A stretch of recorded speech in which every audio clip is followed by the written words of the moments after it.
So I'm standing on the grounds of what was once called the Ponce de Leon Hotel.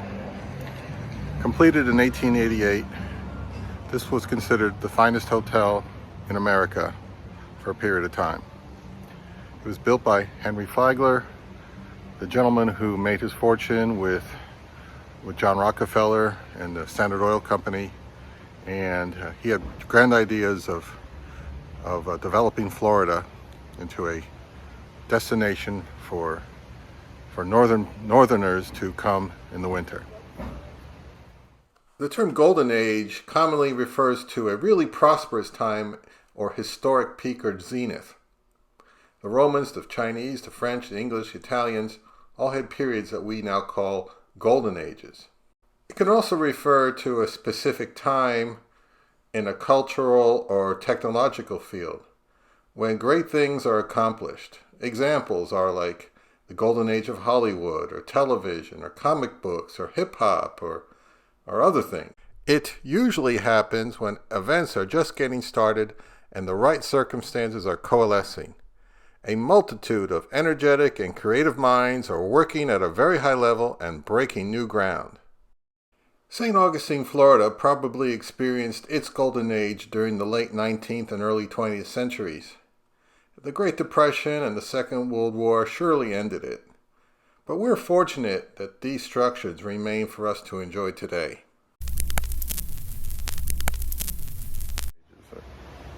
You might be asking, what's the big deal about golden ages right now? Well, the reason is that I would like to discuss something that I recall and I remember well, and that was the Golden Age of Turntables. I call it the Golden Age because these were the years that manufacturers figured out the best way to extract music from the microscopic grooves on those fragile vinyl discs. They pretty much perfected the process through a series of revolutionary innovations. In reality, there's been very little significant improvement upon what they accomplished since the first stereo record in 1958 to the launch of CDs in 1982.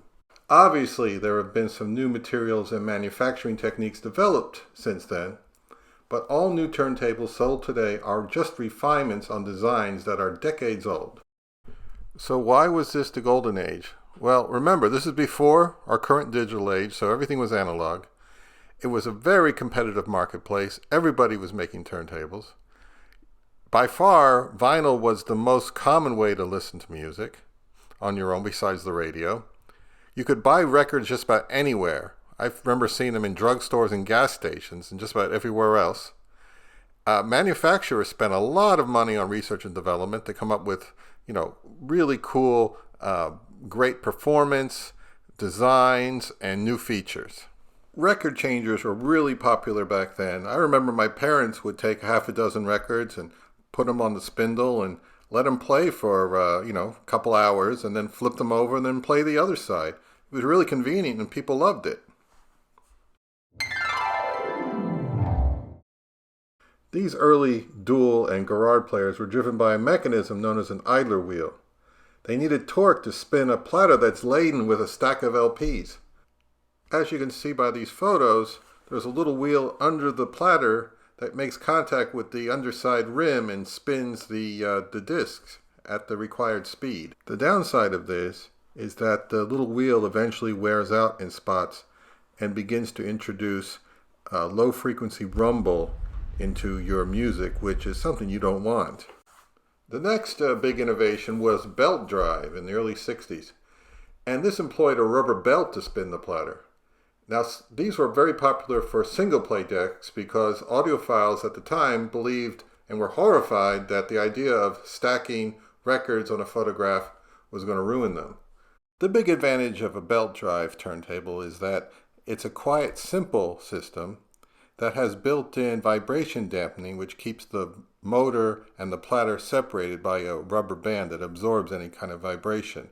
The downside of a belt drive is that over time it will become stretched and loose. That will result in speed fluctuation, therefore needing replacing every couple years. We now arrive at the third big innovation in turntable drive, and that was when Panasonic released the Technics SP-10 in 1969 and this employed a direct drive motor, which means the motor is directly under the platter. So the positive aspects of direct drive is that it was very accurate, didn't require any maintenance to speak of, except maybe lubrication every 6 months or so. It had excellent torque, had accurate speed, and it only introduced a small amount of noise or rumble into the system. The thing is this: turntables are designed from the start to be extremely sensitive and to pick up minute vibrations. Ideally, only the vibrations coming from the stylus tracing the tiny jagged grooves on the surface of a record should be the ones that are coming through.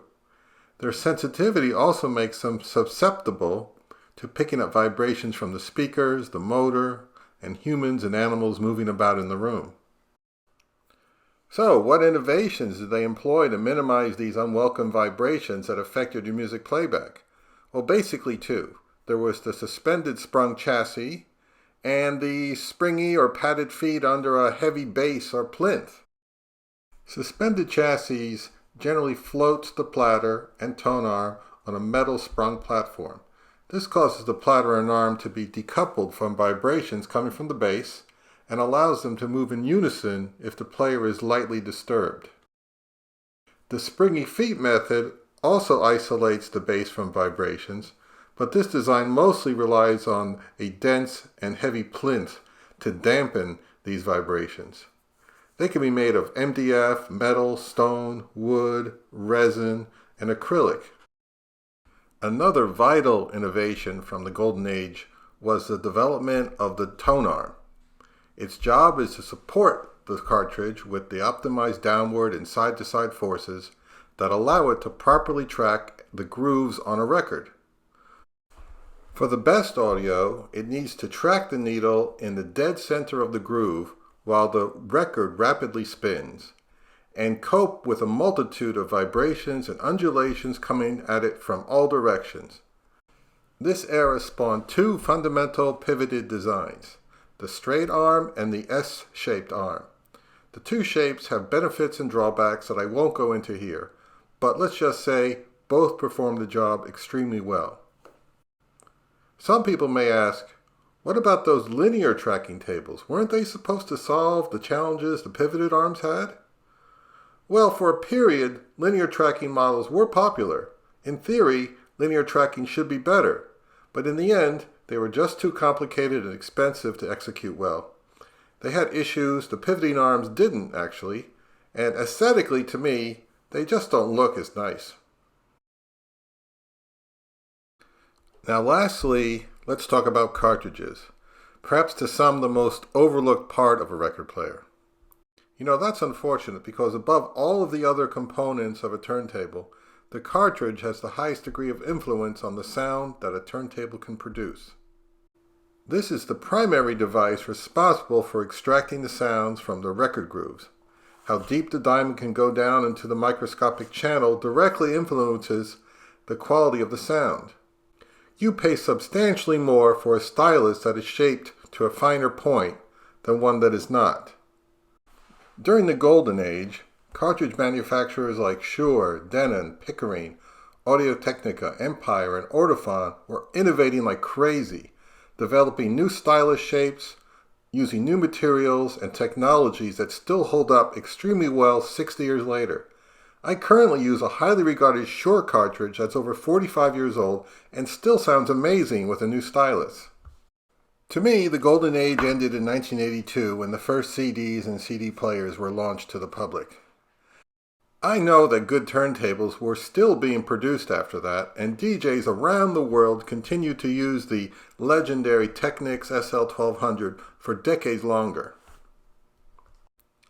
But 1982 ominously marks the beginning of the decline in record and turntable sales. Mainstream turntable manufacturers and record companies went all in with this new exciting music format, and turntables were cheapened and their quality declined. Most people started to discard their vinyl collections and replacing them with CDs, much to the delight of the music business. So where are we now? For the first time since 1988, vinyl records have outsold CDs. And pretty much CDs are dead. Who buys CDs anymore? It's a really weird world we live in now. This recent vinyl resurgence will probably be the topic of a future video of mine, so keep an eye out for that. If you enjoy my videos, please subscribe and hit that little thumbs up. Give me a like. I really appreciate it. I want to keep this going. I need more subscribers. Thank you very much.